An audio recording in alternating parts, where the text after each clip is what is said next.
بسم اللہ الرحمن الرحیم۔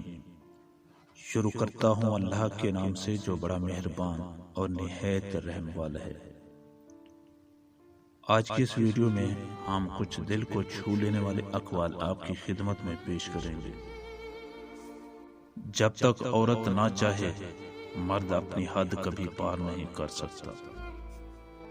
ایک لڑکی جب رخصت ہوتی ہے تو وہ صرف اپنا گھر نہیں چھوڑ رہی ہوتی، بلکہ گھر کے ساتھ اپنا بچپن، اپنے ناز نخرے، اپنی انا اور اپنا آپ بھی چھوڑ رہی ہوتی ہے۔ عورت چاہے بالکل ان پڑھ ہو، لیکن وہ مرد کی اپنی طرف اٹھی ہوئی نگاہوں کو پڑھ لیتی ہے۔ وہ جھونپڑی جہاں عورت مسکراتی ہے اس عالیشان محل سے بہتر ہے جہاں عورت روتی ہے۔ حیا اور وفا جس عورت میں ہو، اس عورت سے بڑھ کر کوئی عورت خوبصورت نہیں ہو سکتی۔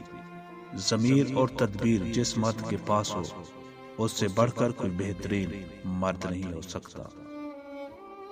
دن کے اجالے میں عورت کو گالیاں دینے والا مرد، رات کے اندھیرے میں جسم کی بھوک میں اسی عورت کے پاؤں بھی چوم لیتا ہے۔ گھر کے اندر جی بھر کر رو لینا، لیکن دروازہ ہمیشہ ہنس کر ہی کھولنا، کیونکہ لوگوں کو جب پتہ چلے گا کہ آپ ٹوٹ چکے ہیں تو لوگ آپ کو لوٹ لیں گے۔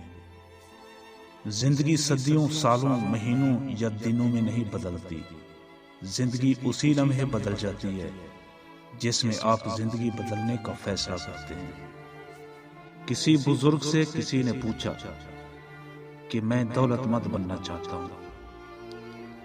آپ نے فرمایا کہ اپنی بیوی کے گلے میں سورۃ اخلاص لکھ کر لٹکا دو، پھر دولت کو آتا دیکھو۔